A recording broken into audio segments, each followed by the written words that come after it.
প্রচণ্ড ইমোশনালি মানুষটাও একটা সময় পরে অনেক শক্ত মনের একজন মানুষ হয়ে যায়।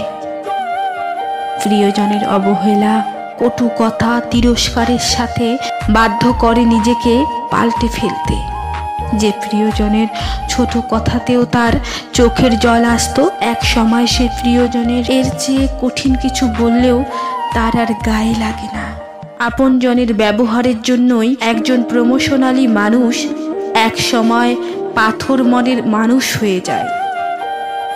সে ভুলেই যায় কখনো সে প্রচণ্ড ইমোশন ছিল।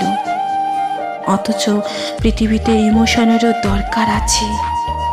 ইমোশন না থাকলে মানুষ কোথাও আটকা পড়ে না, অতি সহজেই সব কিছু ছেড়ে থাকতে পারে।